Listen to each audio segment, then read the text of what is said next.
6 सितंबर 2019 ये भारत के इतिहास का एक बहुत ही दुखद दिन था और लाखों लोगों की आंखें आंसुओं से भरी हुई थी।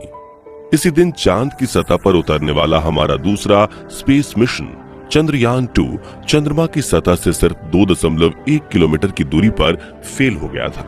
साथियों, इससे पहले भी 14 नवंबर 2008 को अपने पहले मून मिशन में चंद्रयान फर्स्ट 6100 किलोमीटर प्रति घंटे की रफ्तार की गति से चांद की सतह की तरफ जा रहा था और अगले 25 मिनट में वहां मौजूद स्केलेटन क्रेटर के पास क्रैश कर गया। स्केलेटन एक तरह का बहुत बड़ा गड्ढा है जो चंद्रमा के दक्षिणी ध्रुव पर मौजूद है। यहाँ पर चंद्रयान एक के क्रैश होने के बाद इसे जवाहर पॉइंट नाम दिया गया था। लेकिन अच्छी बात तो ये है कि इसी हफ्ते भारत अपना चंद्रयान-3 लॉन्च करने वाला है, जिसे चंद्रयान-2 की सारी कमियों को रीड करके बनाया गया है। ये पहले से ज्यादा एडवांस्ड और हाई टेक्नोलॉजी से लैस है, जो चांद की उस जगह पर उतरेगा जहां बाकी के देश अपना लैंडर उतारने से घबराते हैं। तो आखिर क्या है ये चंद्रयान-3 मिशन, इसे कौन लीड कर रहा है और भारत के पहले मून मिशन के साथ क्या हुआ था, आइए इसके बारे में डिटेल में जानते हैं। साथियों, 47 दिनों के सफर के बाद चंद्रयान-2 बस कुछ ही पलों में चांद की सतह पर उतरकर इतिहास रचने वाला था। सबकी नजरें इस मिशन पर थी और हर कोई इसके सफल होने की प्रार्थना कर रहा था।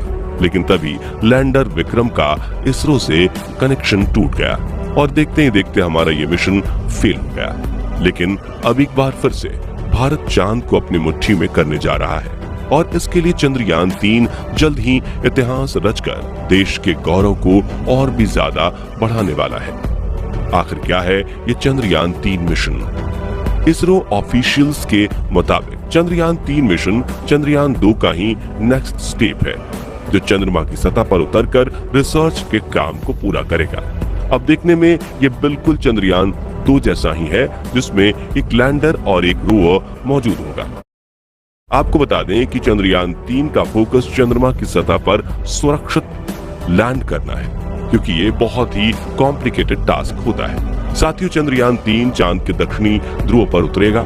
ये ऐसी सतह है जहां पर बड़े बड़े गड्ढे मौजूद हैं। ऐसे में चंद्रयान-3 के लिए समतल सतह ढूंढना काफी मुश्किल हो सकता है, क्योंकि इसमें लैंडर के फिसलने या नष्ट होने का रिस्क रहता है। इस काम को आसान और सफल बनाने के लिए चंद्रयान-3 के लैंडर में कई सारे सेंसर्स लगे हुए हैं, ताकि अगर एक सेंसर काम ना करे तब दूसरा इस्तेमाल हो सके। इस मिशन की सफलता के लिए कई तरह की नई डिवाइसेस बनाई गई हैं और एल्गोरिथम को पहले से बेहतर किया गया है। दोस्तों, चंद्रयान-3 मिशन 14 जुलाई को दोपहर 2:35 श्रीहरिकोटा सेंटर से उड़ान भरेगा। अगर सब कुछ प्लान के अकॉर्डिंग हुआ तो 23 या 24 अगस्त को ये चांद की सतह पर उतर जाएगा। इसके साथ ही हमारा भारत अमेरिका, रसिया और चाइना के बाद चंद्रमा पर सॉफ्ट लैंडिंग करने वाला दुनिया का चौथा देश बन जाएगा। अब बात करें चंद्रयान-3 चंद्रयान-2 से अलग कैसे है, तो चंद्रयान-3 में ऑर्बिटर शामिल नहीं है जो चंद्रयान-2 में मौजूद था। चंद्रयान-3 में लैंडर और रोवर है, जिनका मकसद एक लूनर डे चंद्रमा की सतह पर काम करना और डेटा कलेक्ट करना है। आपकी जानकारी के लिए बता दें कि एक लूनर डे पृथ्वी के लगभग 14 दिनों के बराबर होता है। जब चंद्रमा-3 चांद की सतह पर लैंड कर जाएगा तो उसके बाद रोवर लैंडर से अलग हो जाएगा और चंद्रमा की सतह पर घूमते हुए जानकारी इकट्ठा करेगा। चंद्रयान-3 के लैंडर का नाम विक्रम रखा जाएगा, जो कि इंडियन साइंटिस्ट और इसरो के जनक विक्रम साराभाई के नाम से लिया गया है। वह इसके रोवर का नाम प्रज्ञान होगा। इस 6 पहिए वाले रोवर को आयताकार शेप में बनाया गया है, जिसमें कई हाई क्वालिटी के कैमरास लगे होंगे जो चांद की सतह की तस्वीरें लेंगे। इसके अलावा रोवर में कम्युनिकेशन के एंटेना भी मौजूद होंगे और एनर्जी के लिए सोलर पैनल भी लगे होंगे, जिनकी मदद से सूरज की ऊर्जा कलेक्ट करके उसके इस्तेमाल से चंद्रमा के ऊपर रिसर्च कार्य को पूरा किया जाएगा। विक्रम रोवर चांद की सतह पर घूम घूम कर डेटा कलेक्ट करेगा और इसे पृथ्वी पर भेजेगा। इसके लिए सबसे पहले उसे अपने कलेक्ट किए डेटा लैंडर को ट्रांसमिट करना होगा। इसके बाद लैंडर के ये डेटा रिसीव करके प्रोपल्शन मॉड्यूल को सेंड करेगा और यहाँ से ये इसरो तक पहुँचेगा। लैंडर में एक बहुत ही एडवांस इंस्ट्रूमेंट को लगाया गया है, जिसका नाम है चंद्रास सरफेस थर्मोफिजिकल एक्सपेरिमेंट। इसका काम चंद्रमा की सतह पर थर्मल कंडक्टिविटी एंड टेम्परेचर की जांच करना है। इसके अलावा लैंडर में सेस्मोमीटर लगा हुआ है जो चांद पर भूकंप और मोशन को रिकॉर्ड करने का काम करेगा।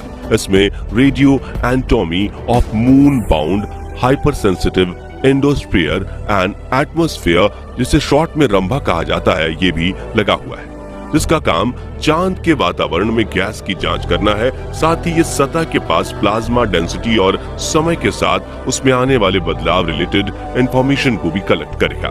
चंद्रयान 3 के लैंडर में एक passive laser retro reflector array भी लगाया गया है जिसे नासा ने इसरो को दिया था।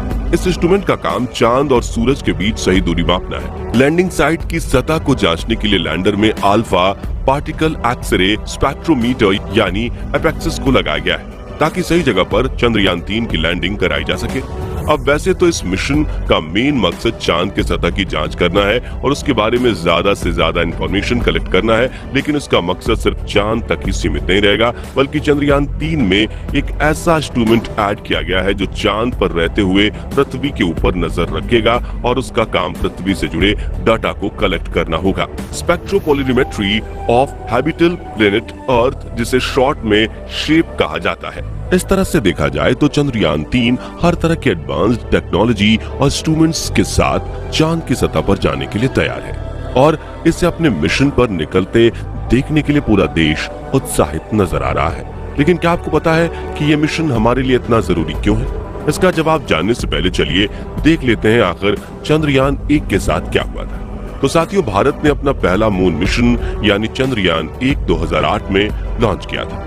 चांद से 102 किलोमीटर ऊपर चक्कर लगा रहे चंद्रयान 1 ने करीब 22 दिन बाद चांद की 3400 से भी ज्यादा परिक्रमा करके 14 नवंबर 2008 को अपने मून इम्पैक्ट प्रोब यानी MIP को खुद से अलग कर दिया, जिसे चांद की दक्षिणी ध्रुव पर लैंड करना था। MIP 6100 किलोमीटर प्रति घंटे की रफ्तार की गति से चांद की सतह की तरफ जा रहा था। अगले 25 मिनट में मौजूद वहां के शैकल्टन क्रैटर के पास क्रैश कर गया। शैकल्टन एक तरह का बहुत बड़ा गड्ढा है जो चंद्रमा के दक्षिणी ध्रुव पर मौजूद है। यहाँ पर चंद्रयान 1 के क्रैश होने के बाद इसे जवाहर पॉइंट का नाम दिया गया था। खैर, चांद की सतह से टकराने के बाद MIP पूरी तरह से ध्वस्त हो गया था, लेकिन साइंटिस्ट्स का मानना है कि उसने अपना 95% काम पूरा कर लिया था और गिरते हुए ही ध्वस्त होने से पहले उसने एक बहुत ही जरूरी इंफॉर्मेशन पृथ्वी पर मौजूद इसरो के सेंटर में सेंड की थी। जहां वो गिर रहा था वहां ठोस के रूप में पानी मौजूद था। इसके बाद चंद्रयान 2 ने भी चांद पर अपने पानी के कण की खोज को शुरू करने के लिए अहम किरदार अदा किया। चंद्रयान 2 के फेल होने के 3 महीने बाद नासा की एक सैटेलाइट ने इसके मलबे को ढूंढा और इसकी तस्वीर जारी की थी। इसका लैंडर भले ही चांद पर उतरने में कामयाब नहीं रहा था, लेकिन चंद्रमा और इसके वातावरण के बारे में जानकारियां इकट्ठा कर चुका था। अब देश फिर से चांद पर पहुंचने के मिशन को सफल बनाने जा रहा है, जिस पर पूरी दुनिया की नजर है। इस प्रोजेक्ट को scientist and engineer P. Biru Muthuvel lead कर रहे हैं, जो तमिलनाडु के बिलुरपुरम के रहने वाले हैं और उनकी काबिलियत की वजह से उन्हें सेंट्रल गवर्नमेंट डिपार्टमेंट्स में कई बार नौकरी के ऑफर भी मिल चुके हैं, जिसे इन्होंने इसरो में अपनी देश सेवा के लिए ठुकरा दिया था। खैर, ये तो हुई प्रोजेक्ट हेड की बात। अब आते हैं उस सवाल पर कि चंद्रयान 3 मिशन इंडिया के लिए ही नहीं बल्कि पूरी दुनिया के साइंटिफिक कम्युनिटी के लिए इतना इम्पोर्टेंट क्यों है। असल में दोस्तों, इसका रीजन ये है कि चंद्रयान 3 मिशन का लैंडर चांद की उस सतह पर जाएगा जिसके बारे में अब तक कोई खास जानकारी मौजूद नहीं है।